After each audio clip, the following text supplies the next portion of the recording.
My name is Robert Wilson. I'm Vidal Ojeda, and we're here with Kristine Beaster on December 15th in Greenfield, Wisconsin. All right.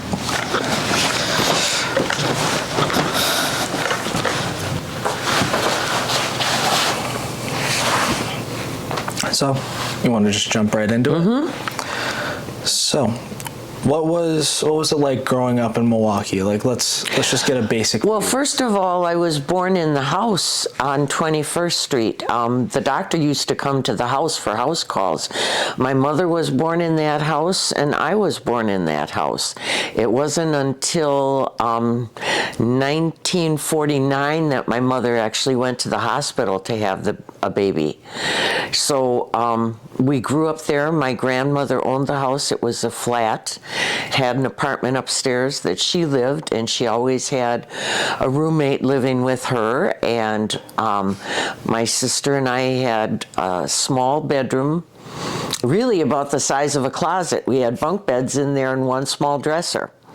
And sometimes during the winter when the house was filled, because my grandma had relatives up north on the farm that would come down and stay with us, my sister and I had to sleep in the attic, and there was no heat in the attic. I remember we wore flannel pajamas, nightcaps, gloves, and slippers on our feet.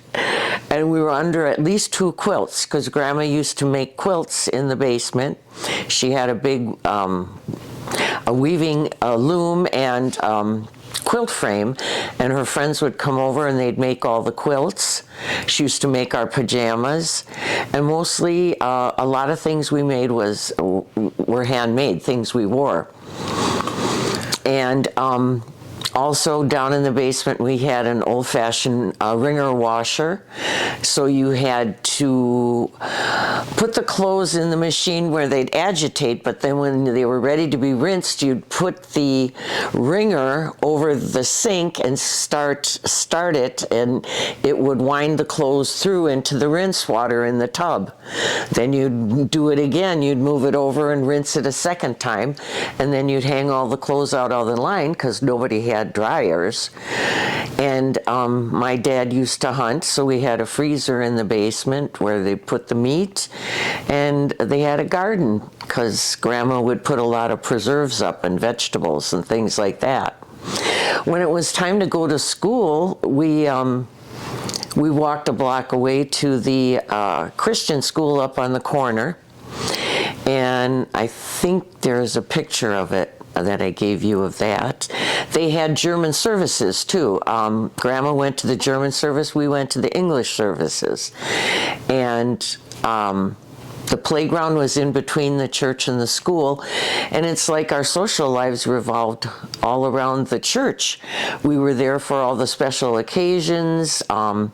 Dad used to help paint and clean and repair things in the church and the school, and Mom and Grandma used to go and cook in the kitchen, and that's how it worked. I went there for 8 years until I was confirmed, and people just stayed in neighborhoods because a block away was the Sears store, the A&P grocery store, the bank.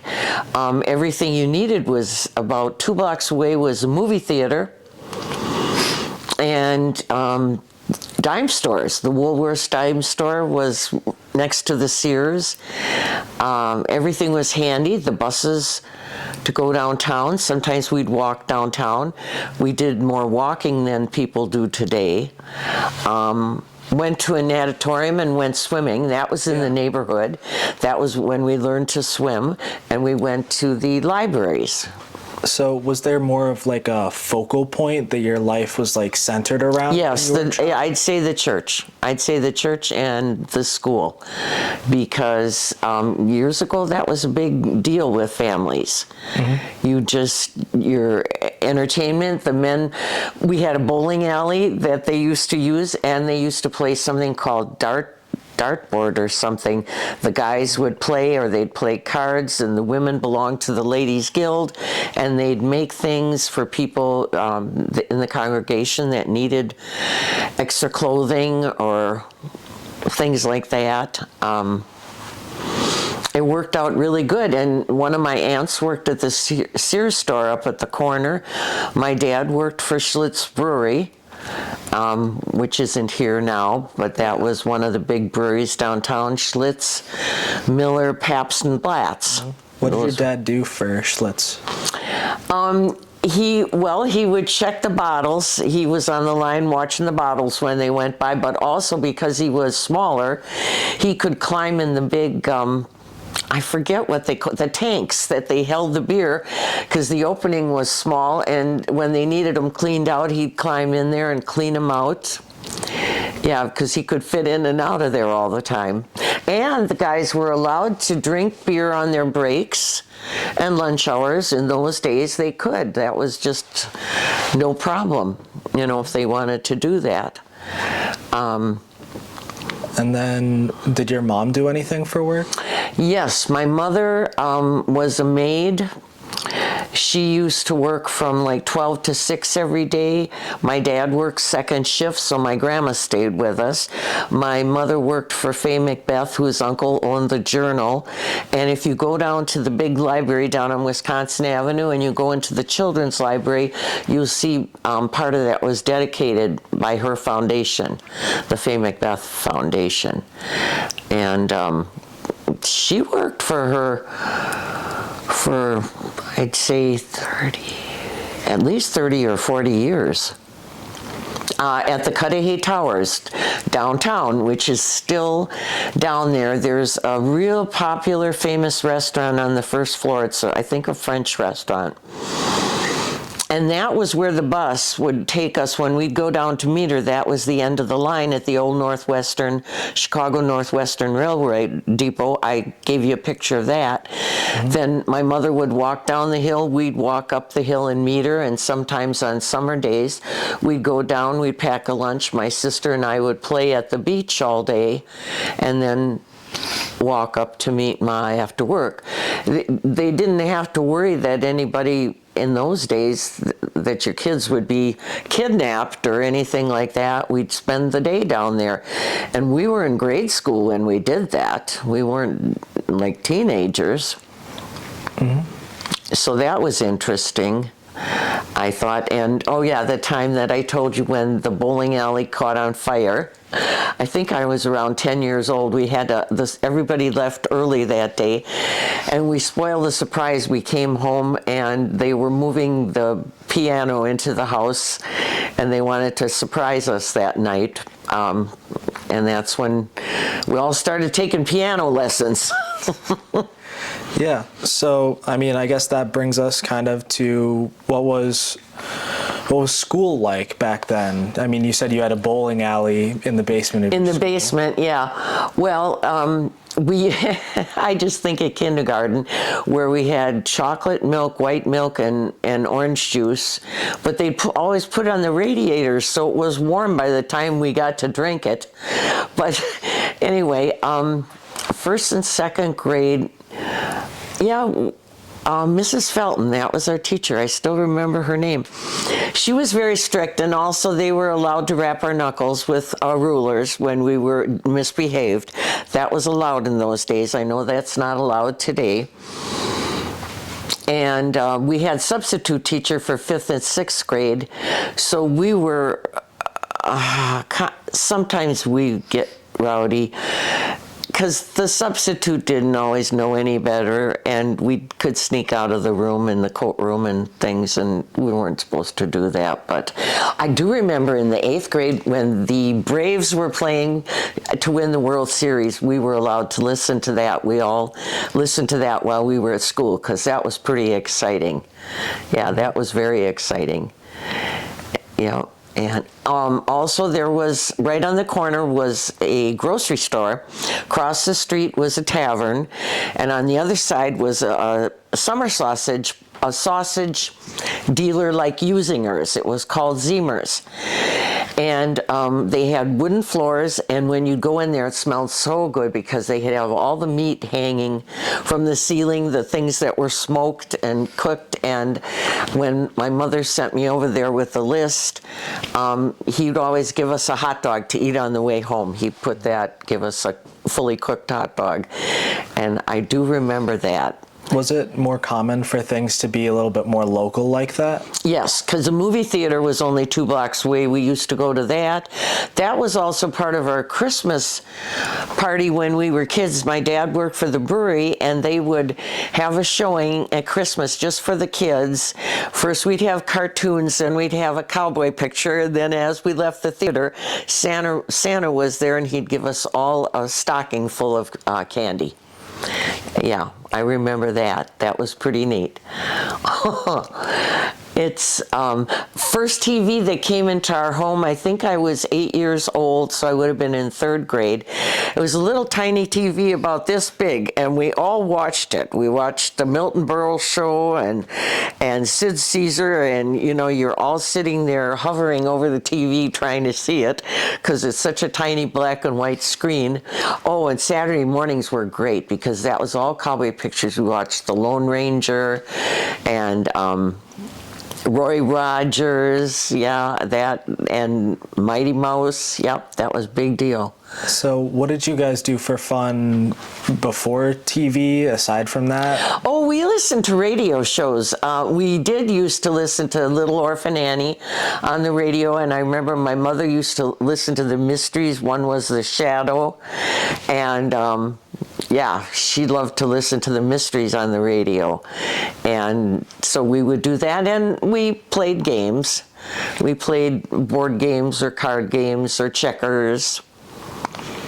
Yeah, that was fun. Because the radio would be going pretty much from the time we got up in the morning until whatever at night when we got home. We could go out to play, but we had to do our homework first. And then, oh yeah, we had to practice piano, and then we could go out and play. Mm-hmm. Mm-hmm.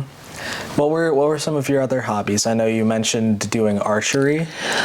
Oh yeah, well that was when I was older in high school, but I liked volleyball, I liked swimming. We used to go swimming at the natatorium, and reading books. I did love reading books from the time I was little.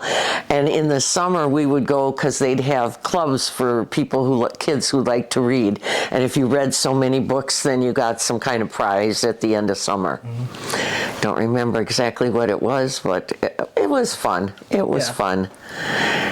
Yeah, and all our cousins lived in the same block.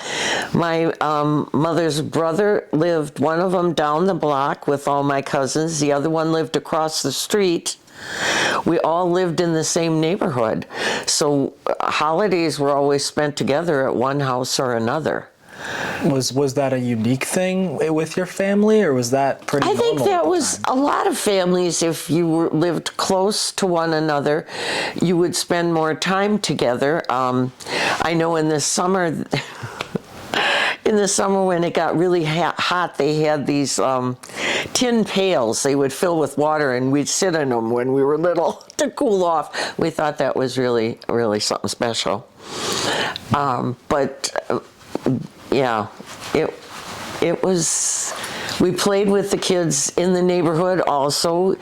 You would leave in the morning in summer and you'd play, and you know, your parents would just say, make sure you're home when the street lights go on at night. If we were at somebody's house and it was lunchtime, they'd feed us with their kids, or my parents would feed other kids.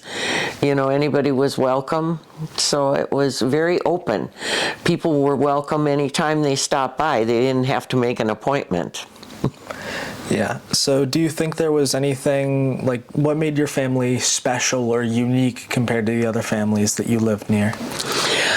I don't know that we were unique. I just felt we had a lot of love in our family. I just, everybody was kind, and we weren't allowed to swear. We weren't allowed to be nasty to each other.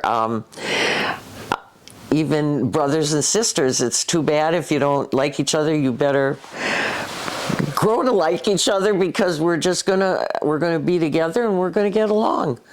And I don't know if all families, I would think most families try to do that. So yeah, and we only had one car. Dad used it to go to work. He worked second shift, and that's what he would take. Do you think that kind of like those big parts that you're touching on with your family, do you think that was related in any part to your faith? Oh, that was a big part of it because, I mean, my mom and dad both went to church faithfully with us every Sunday, and when we had prayers before every meal, and nighttime prayers before we went to bed, and yeah, it was just part of our life. You know, you never thought twice about it. Mm-hmm. And oh, that's right. I remember when it was time to be confirmed, there was an examination first. You had to answer questions, and I remember I got the mumps. I couldn't be included, and so what happened, my mother invited the principal and the pastor over to the house. They examined me at home, asked me all the questions, which meant I got more questions than the kids that were in church, and then my mother invited them to stay for dinner.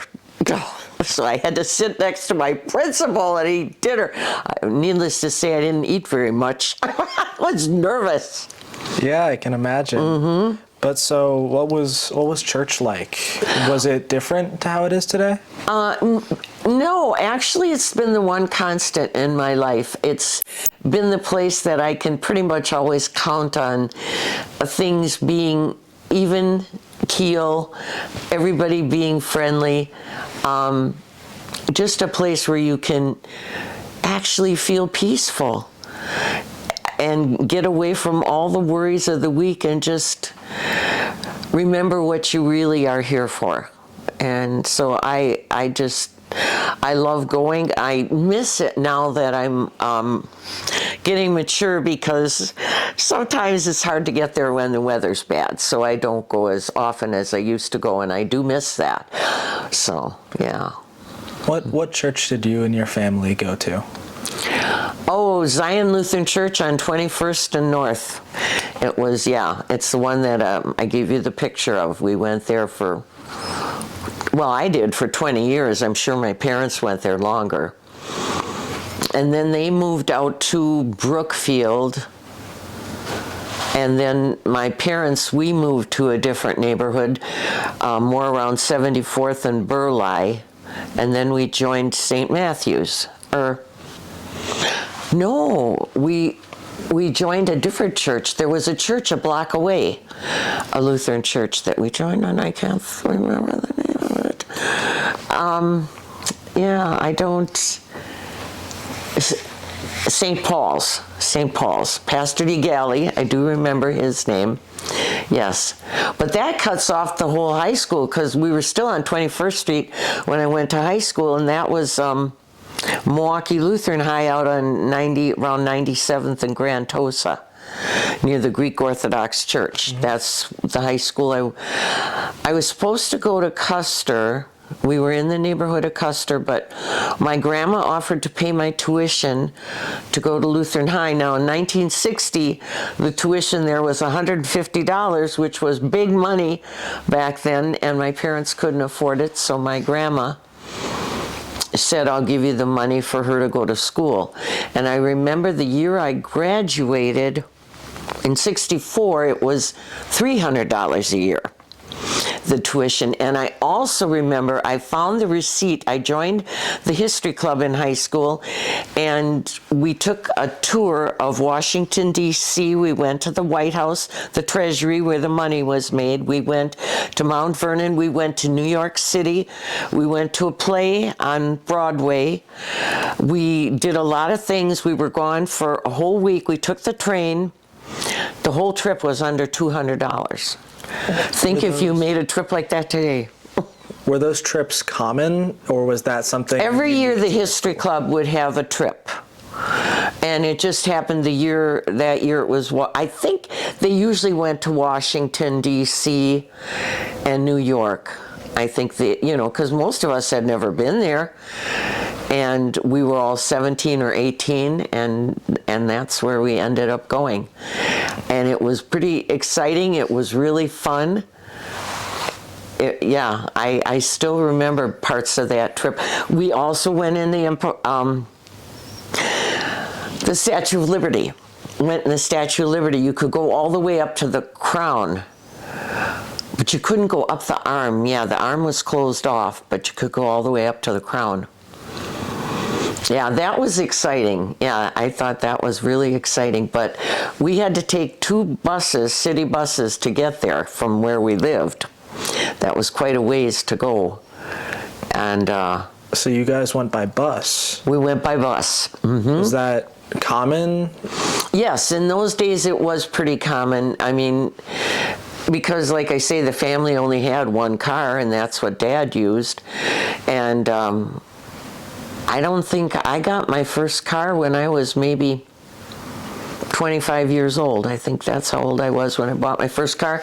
And it was a visiting nurse's car. It was $200. They scratched the red feather off the side. It had a hole in the bottom of the car and no radio, but it ran fine. I had that car for a couple of years. It was a very nice car. But yeah, high school, and that was when I was going to high school when John F. Kennedy was shot and killed. I remember that too, because that was an awful day. An awful day. If you're willing to talk about it, what do you remember about that day? I remember the announcement at school. I remember when we went home, that's all that was on the television. I remember the newspaper that night. It was the headlines. It was just, I think everybody was in shock. It was just something you don't forget. You just don't ever forget. Like 9/11. Yeah, that too, I remember where I was when that happened. I was at work, and first I thought it was a joke. Somebody came out and said, oh, a plane went into the, Twin Towers, and I thought, oh, they're making a movie, it's something goofy, until she said, no, another plane hit the building, and then we realized it was serious, and we turned on the news, and that was an awful, awful day. Awful day. I can imagine. Moving on to maybe some lighter topics, some lighter big historical events, especially for Milwaukee. I know you talked about the Braves. Oh yeah, winning the World Series. Yeah. What was that like, experiencing that, living through? Well, we were excited, but we were only like in 7th grade, something like that. And I know my dad was excited because he was a big Braves fan and he loved baseball.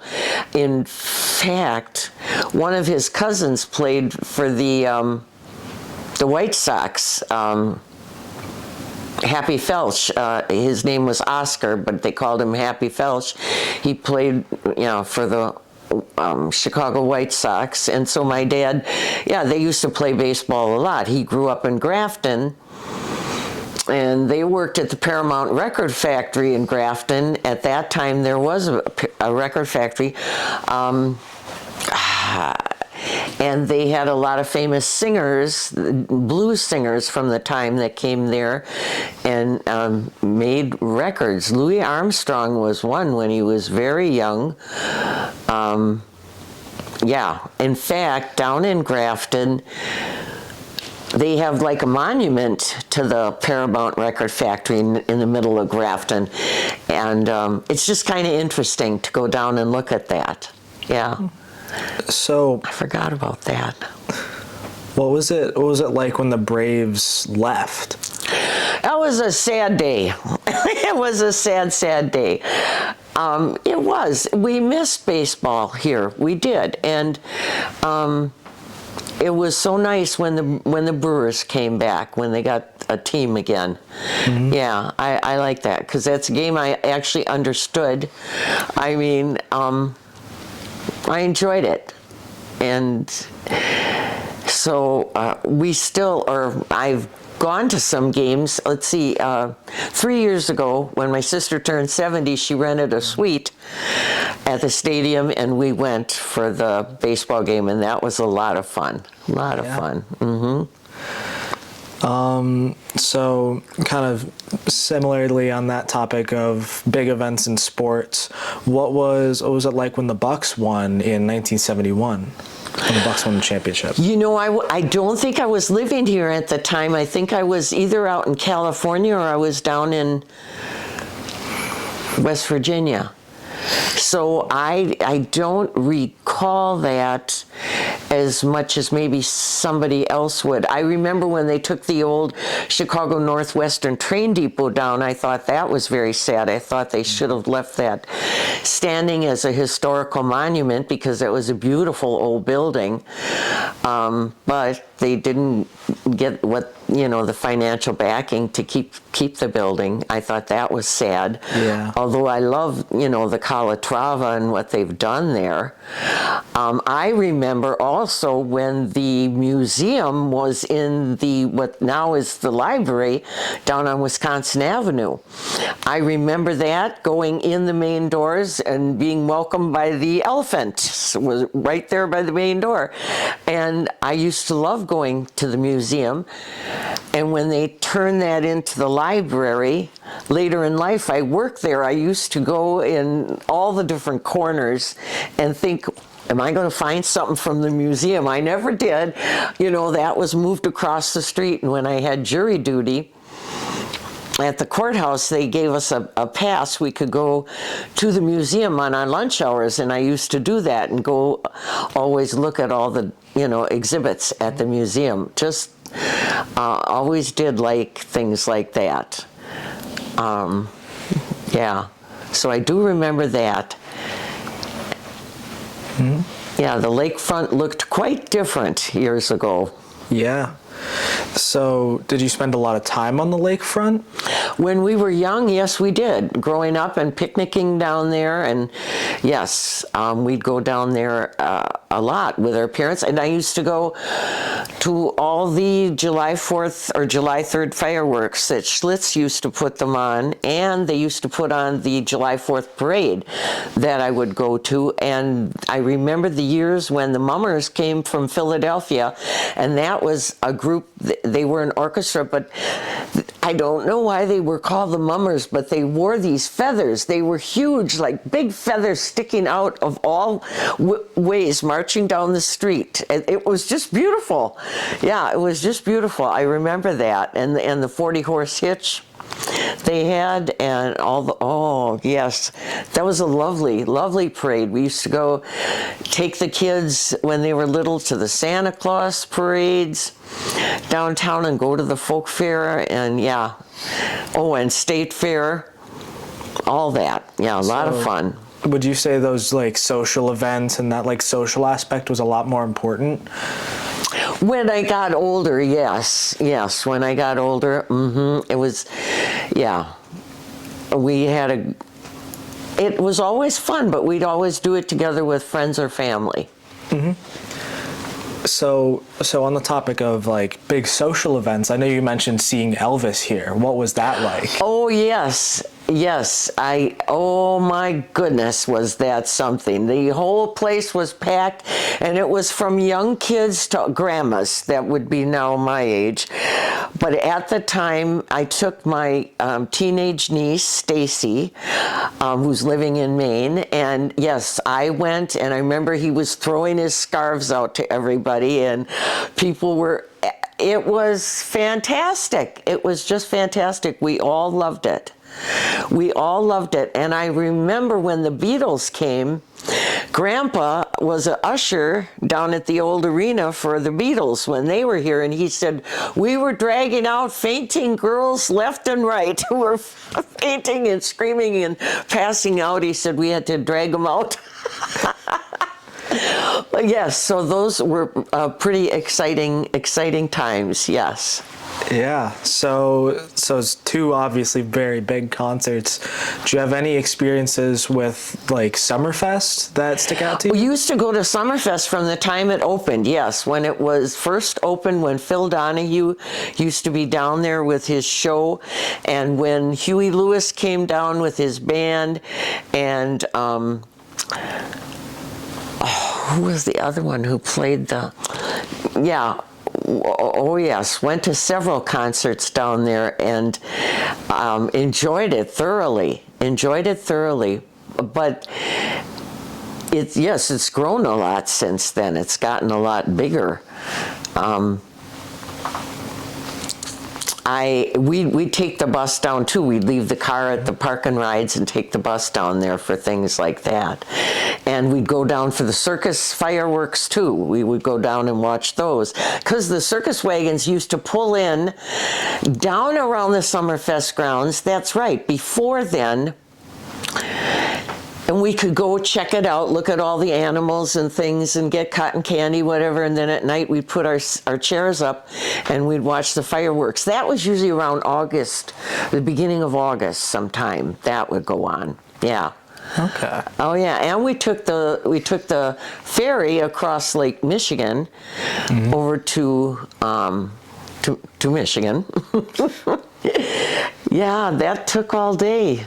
Now they got that speedy one that you get there in an hour or two. Yeah, that's really nice. I mean, talk about change. Yes, that is a big change. A very big change. I mean, have you noticed any changes in like just how connected everything is here? Oh yes, I mean, especially people. The world is getting smaller. We know more people that live further and further away and think nothing of the airplane ride. Even people, friends from New Zealand or Australia who come up here to visit us. I mean, things like that you never even thought of years ago.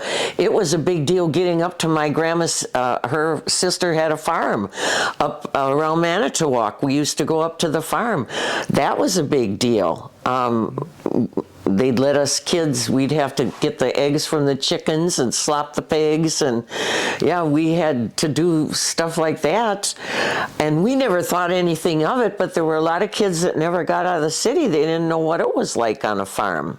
So was like going up to your family's farm, was a family member having a farm normal? Was that something that... Yeah, that was very normal because they had them in Germany, and then when they came over here, my grandma's sister had a farm up there, her brother had a farm up there, so we'd go to both their farms and we'd visit. And my dad would help sometimes when they did the haying. He'd drive the wagons. The guys, my uncles, would pitch the hay on the wagons.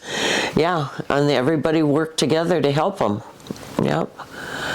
And it was funny because in the morning they'd get up early, and just think of all the food. They had to make a big farm breakfast with meat and potatoes and everything.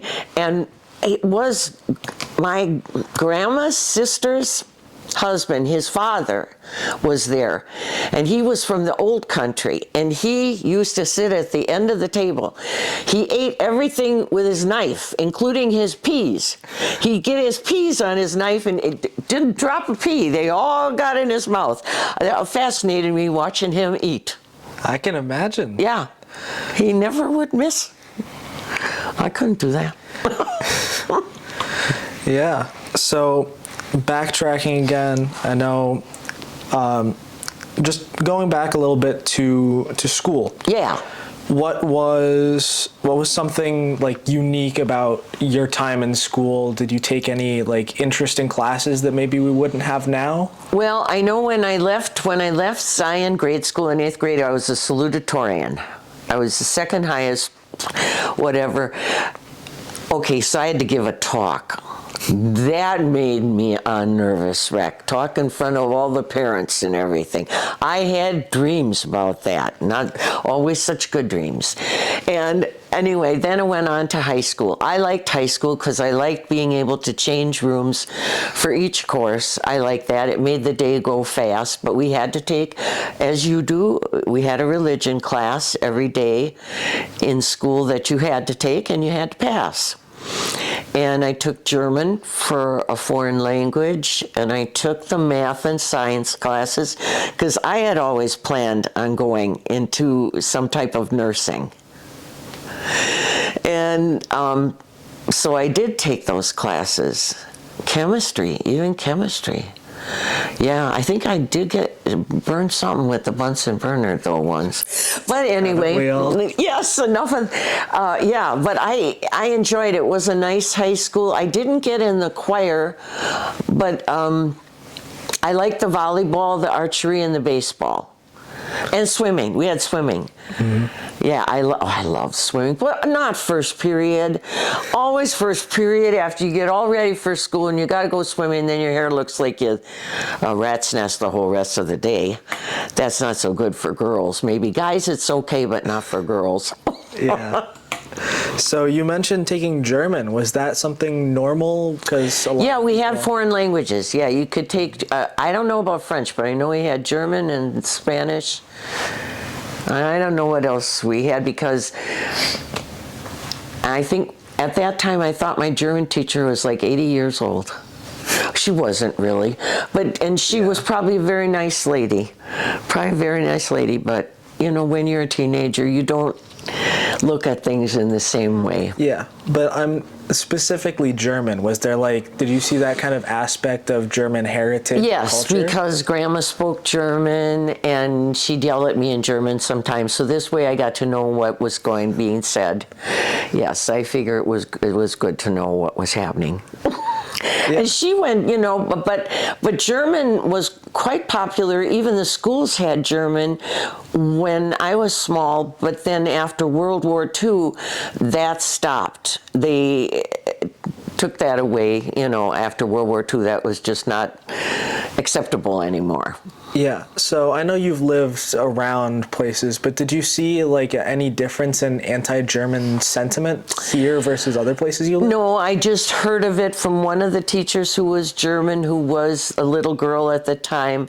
She said it wasn't just the Japanese that were put in internments. She said some of us Germans were put in different places too and kept a watch on, and that's what she told me. She was older then. I was maybe your mother's age, 45, 50, and she was in her 70s. And she says, yeah, I remember that from when I was a child, that they were kept an eye on. So it wasn't just, I used to think it was just the Japanese, but that wasn't the case. Because my dentist that I went to, Dr. Miyazaki, he was Japanese and he was in an internment camp during that time. Mm-hmm. He talked about it to me, yeah. Do you remember anything he said about that? No, but I do remember that at that time his mother was still alive, not his father, but he was so faithful. He went to see her every night. He'd go after he got off work, and every Saturday and Sunday he would go to spend time with her and help her with anything she needed. And I always thought that was wonderful and remarkable. You know, not a lot of people would do that. So maybe that had something to do with the time they were locked away, you know. And that kind of, again, that family, that central bond of family. Yeah, that's a bond. Life. Mm-hmm. So, I mean,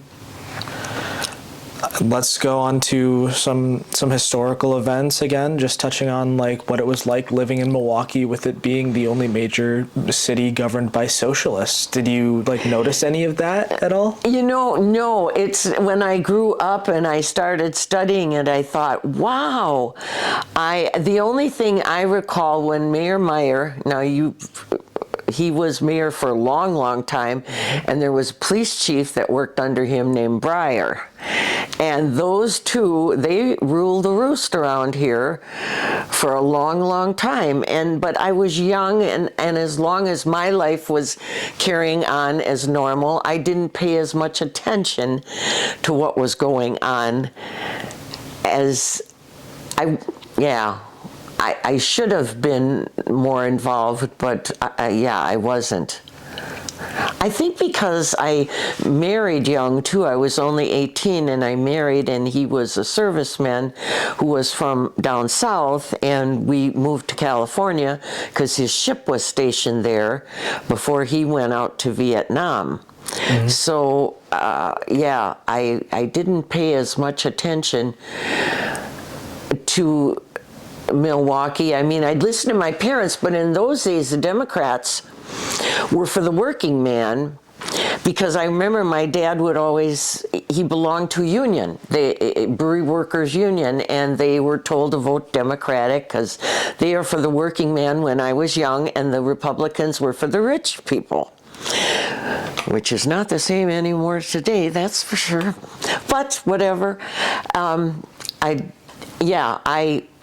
That's the only thing I recall, because my dad went faithfully to union meetings, and they had strikes in those days. They had strikes.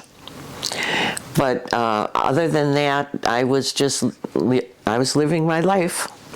Yeah. So do you notice any, like, in hindsight, anything from the socialists that you benefited from that you maybe didn't even know?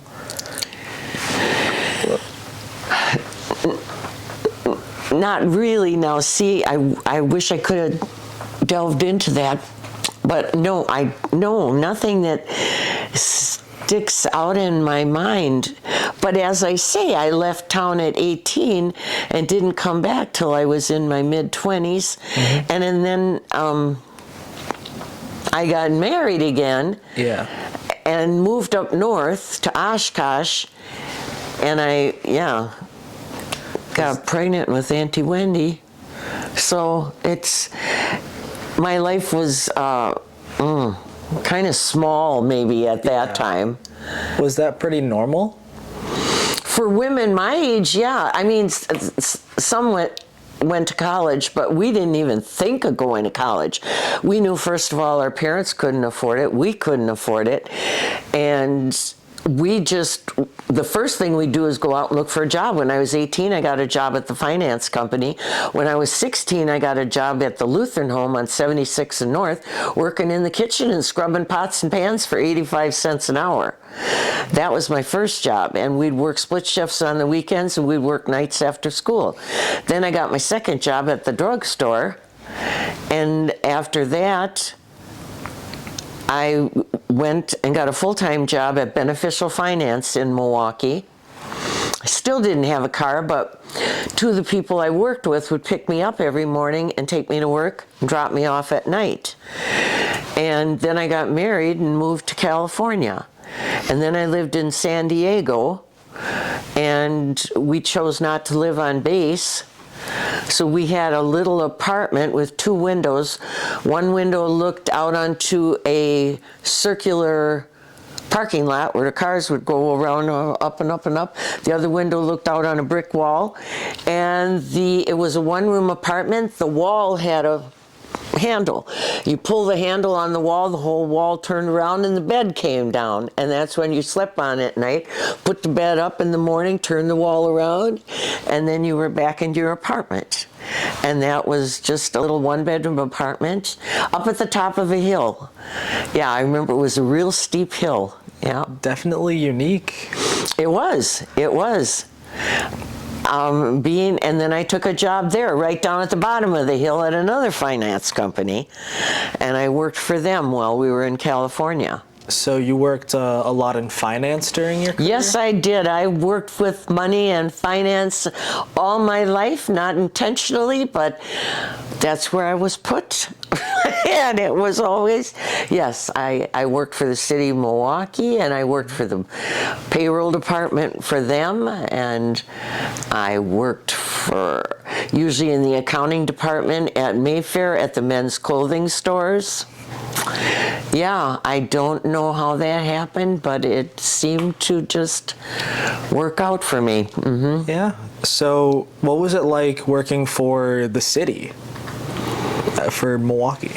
I liked it because they had a nice pension, they have nice insurance, and you can come in at the bottom and work your way up. There's always, if you want to do better, there's tests you can take and jobs you can apply for, and that's what I did. I worked myself up to a payroll clerk, and because I started out just as a clerk typist.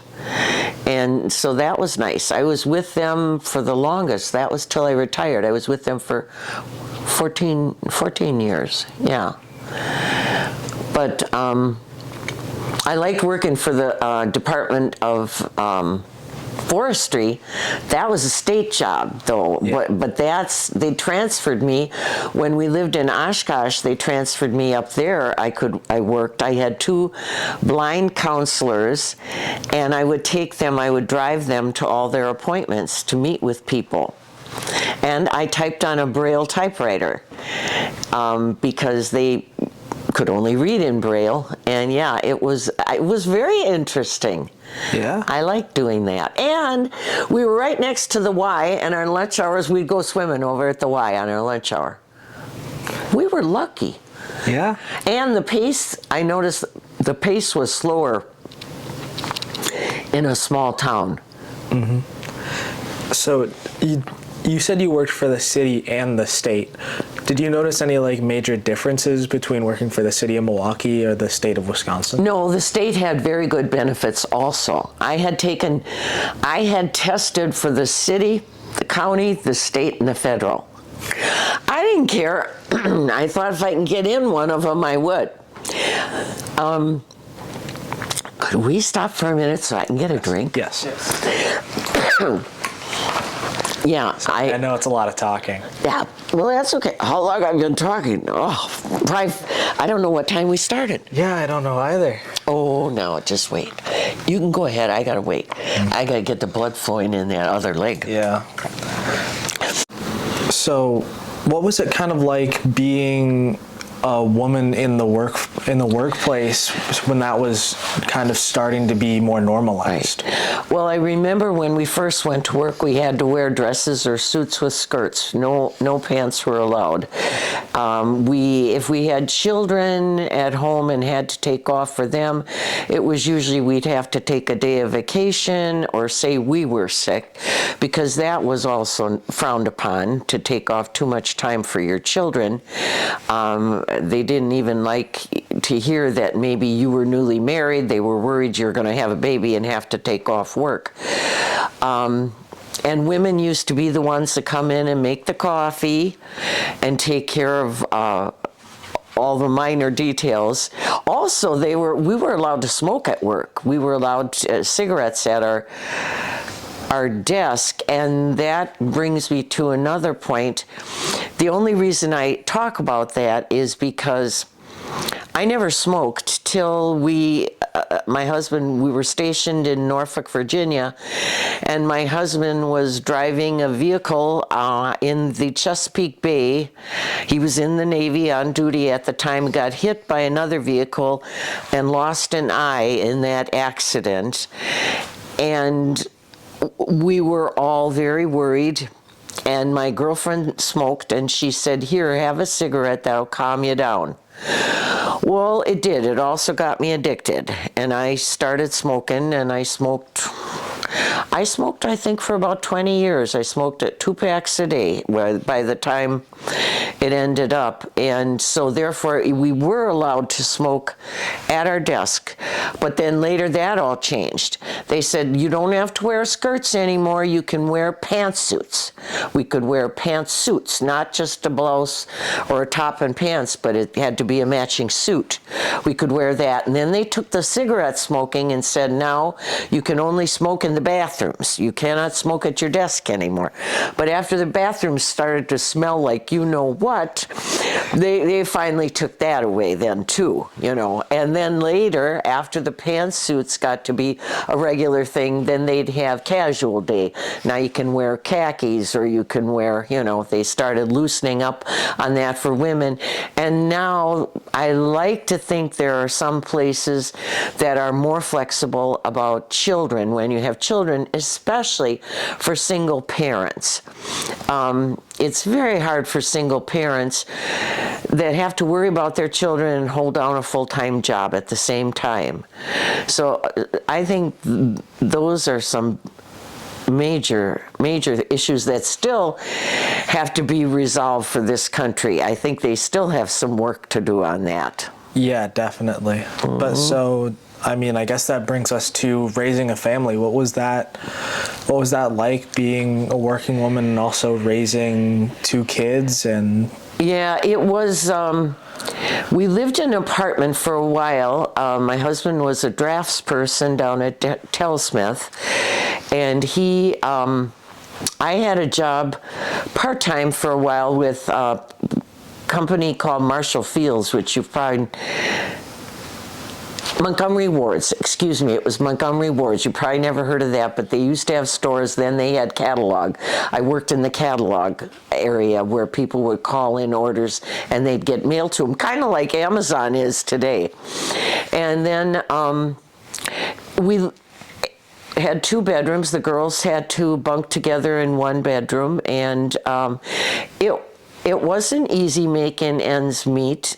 We had 1 car, and I walked to work because it wasn't that far away. I could do that, but and the kids walked to school. I know Beth did. We were about 76 to 84th, so it's about 8 blocks she walked to school, and so it was a different way of life. Then we moved into a house that was closer to school, and well, it was maybe about the same. It was 94th and school was on 84th. And then I got a full-time job, and yeah, and Daddy got a better job in sales with generators, yep. But we were very fortunate, although they talk about the interest rates today. When my sister and her husband bought their house on Menominee River Parkway in the 70s, the interest rates were 17%. 17%. People think it's high now. Oh my goodness, 17% is a lot to pay for interest rates. Yeah. And It really is. that little house, you've seen that little house, has gone up. I forget what they said it's worth now, 250,000 or 300,000. I thought, well, anyway, I shouldn't get into that, but it's just very interesting how, you're right, how things have changed in the work world, things have changed. Yeah, and it's like prices keep going up, but your salary never seems to go Up and up. with it. And when you're given something, it's like they give with one hand and take away with the other. So, yeah.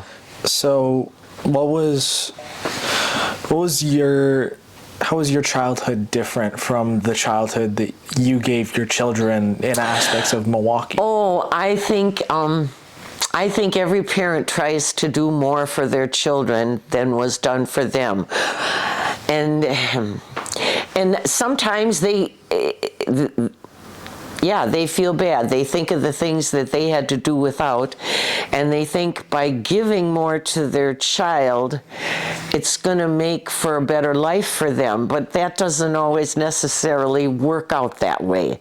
I mean, you think you're doing them a favor, but sometimes I think the fact that we had to work harder for everything, we not only appreciate it more. It's like if somebody, okay, all I can explain, one year, Tom and I wanted to get a new chair for our living room. And we looked at how much it was, and we thought, okay, we're going to save up and we're going to buy that chair, because we were always told, pay for everything you buy, don't charge things. So we saved the money, we bought the chair, we were thrilled. Okay, the next Christmas, his dad wanted to give us $1,000. Do you know how many arguments we had over that, what to spend that $1,000 on? You know, it was like, we're better off if we see something we want, save the money and go get it ourselves.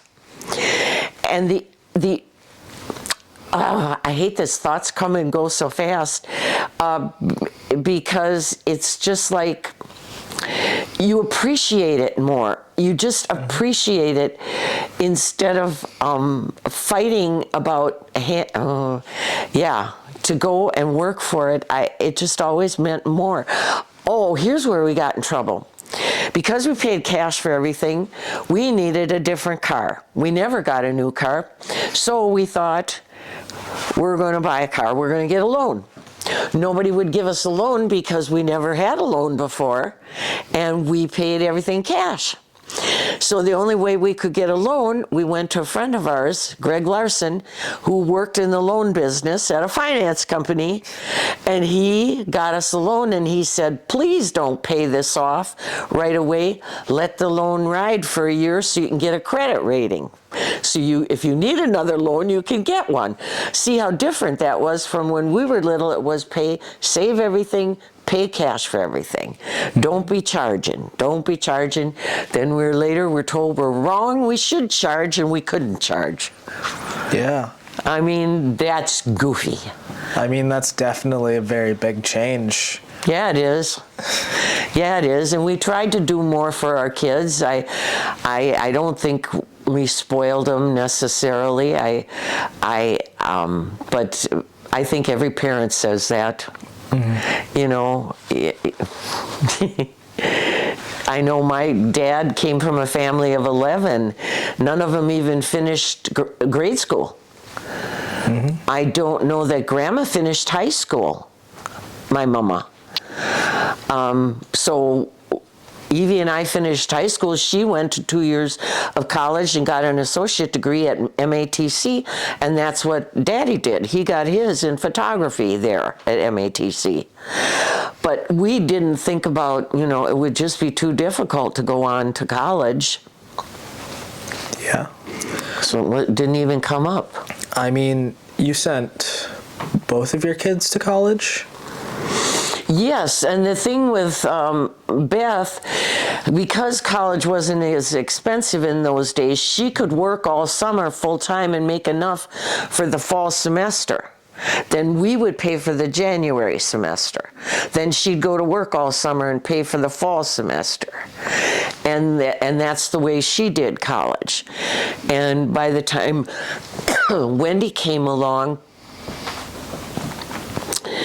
I think we paid for pretty much of her college because it had gone up a little more at that point.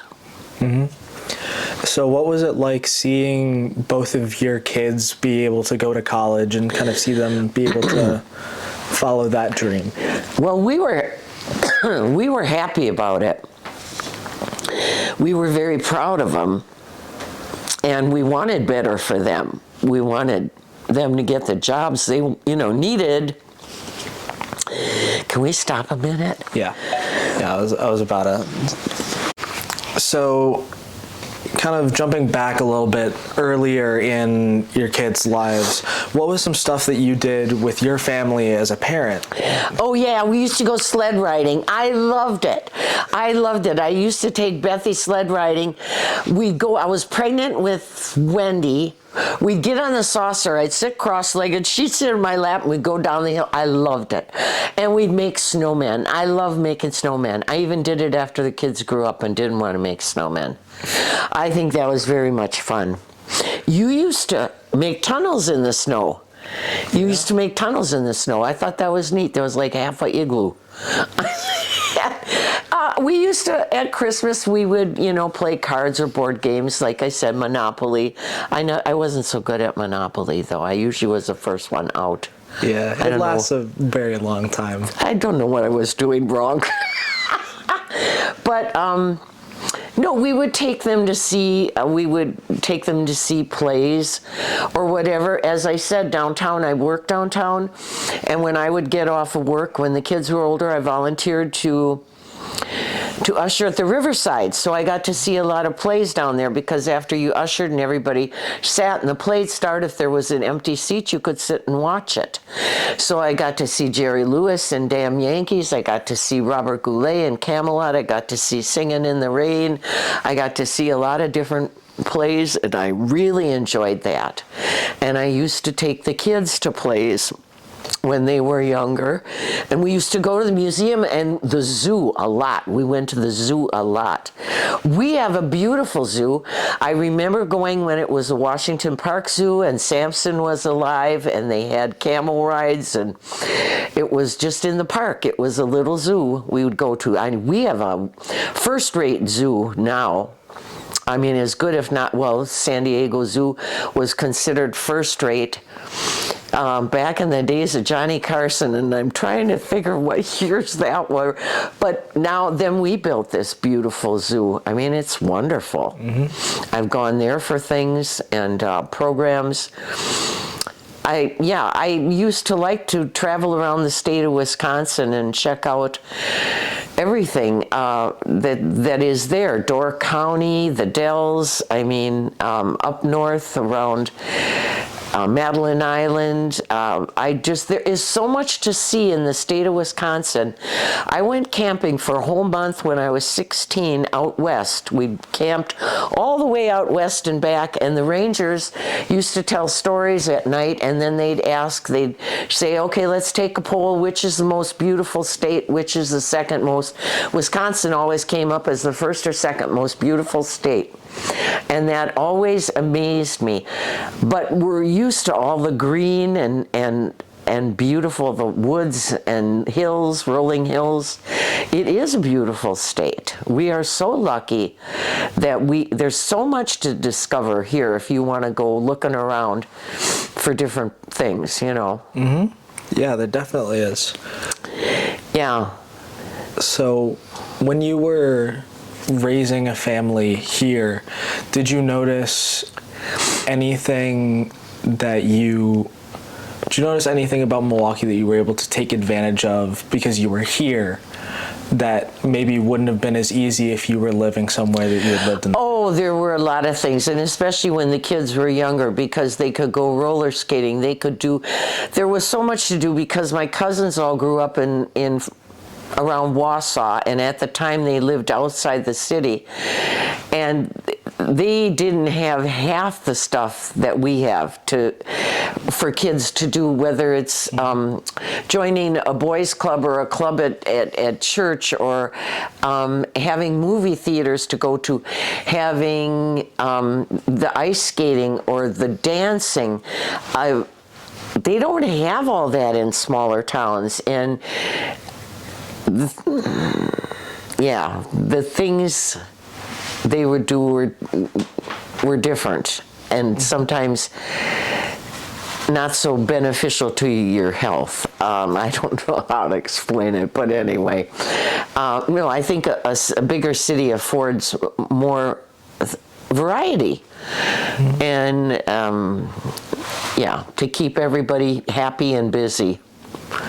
Did you guys take advantage of the parks department a lot with Milwaukee having such great parks? Yes, and we went to a lot of parties at the parks and confirmations and graduations where we would rent spaces at the park and we'd have it there. Yeah, we did that. And as I say, we went to the zoo a lot and the museums a lot. The library. Oh, I love the library. Well, I worked there for quite a few years too, so. Yeah, what's been your experience with just like the city changing with the library, expanding with all that? Yeah, I think it's great. I think ebooks are great, but I still love if I'm reading, I love an old-fashioned book, holding a book in my hands, although ebooks are nice for vacation, because I used to have a friend, every time she went on vacation, she packed one whole suitcase full of books. Well, that was so heavy. It's much better if you can put them on the ebook and take it for vacation, but otherwise I prefer, I much prefer the book. To hold a book and read it, turn the pages. Yeah. Yeah.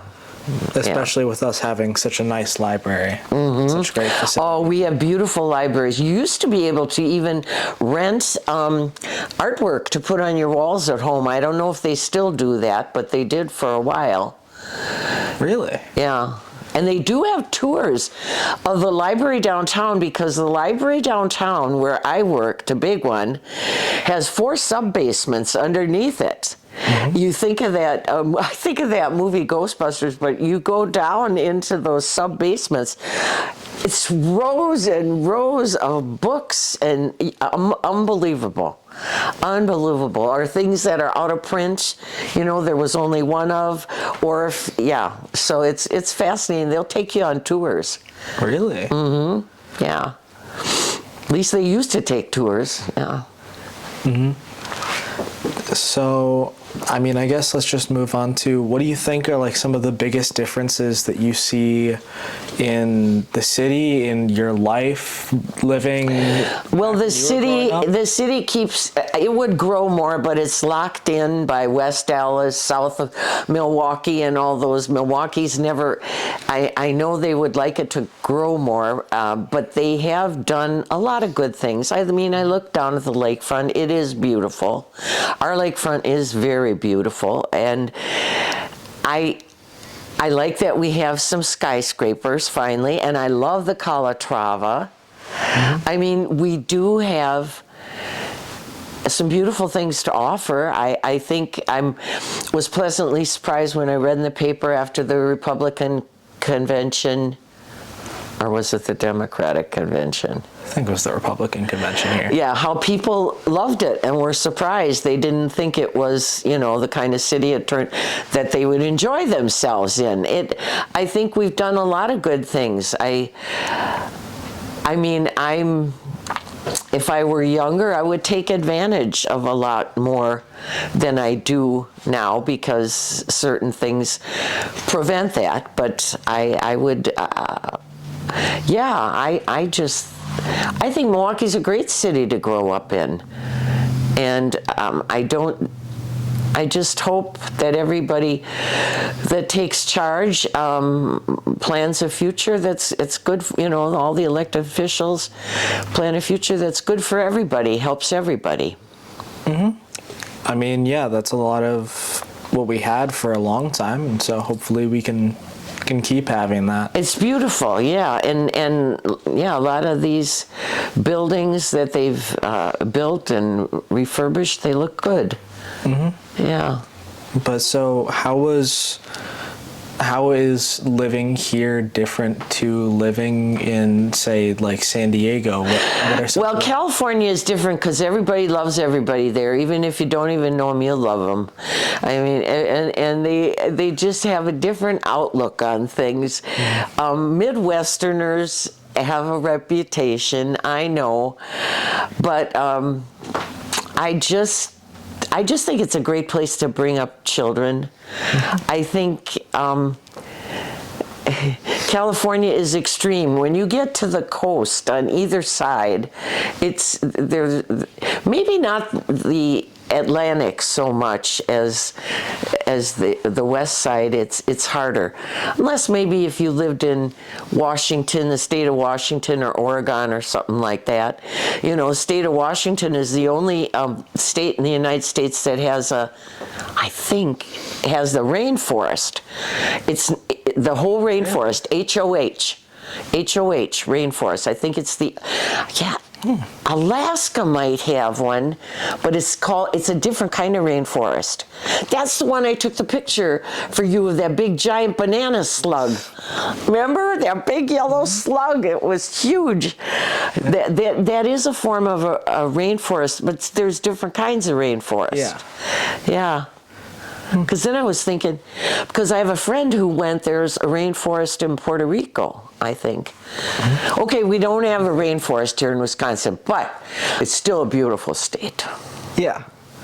I mean, have you ever, what are some of the most beautiful things you've seen here? Like Devil's Lake? Yeah, but I went to see the grotto in Dickeyville where that priest built that grotto. That is fantastic. And if you didn't know it was there, you would blink your eyes, you'd be through Dickeyville. That's how big that city is. You got to stop, get out of the car, and you got to walk in there and see what he all did. It is just fantastic when you think that one man did that all by himself. And even to go up to the top of Rib Mountain, I've gone up to the top. That's the tallest point in Wisconsin, which the Southerners laugh because it's not like the Blue Ridge Mountains, but it's the tallest point in our state that I know of. But the Great Lakes are beautiful. The Great Lakes, Door County, is just lovely. And I've been to the Dells, nature's beauty around the Dells. Don't worry about the mystery spot and all those places, but if you, just the beauty of it. The Lake Butamore. That's one of the bigger inland lakes, one of the biggest, I think. It's huge. Yeah. You know what Butamore is, though? That's something, a lake of death. That's like the meaning of that. But it's, it's huge. There's a lot of neat things to see. Yeah. Whenever you get up to Rice Lake, there is an island up there that a lumberman built years ago that's supposed to have a lodge. It's supposed to be really beautiful. Always wanted to get up there. Also, did you know, was it Al Capone? He had his hideaway up in Coudray, Wisconsin. I was up there. That was really interesting. We went through the hideout where he used to live, showed where the seaplane came into the little lake and brought him. And there were garrisons, like out at the road where the guys with the guns. Then we went down the road. There was a shootout with Dillinger in one of the restaurants down the road. They advertised that. Come in and see the bullet holes where the shootout was. We went there too. That was really interesting. Really? Yeah, up in Coudray, Wisconsin. Yes, in the sticks. Not what you'd think. No, Couderay, Coudray, Wisconsin. We went up there. Yeah. Oh, yes, we did. I mean, there's a lot of things to see if you just want to take a weekend and drive around and check it out. Yeah. So, I think we just about covered it. Well, good. I can't think of anything else before my voice wears out. Okay, good. Yeah. Yeah. Well, thank you. Anytime.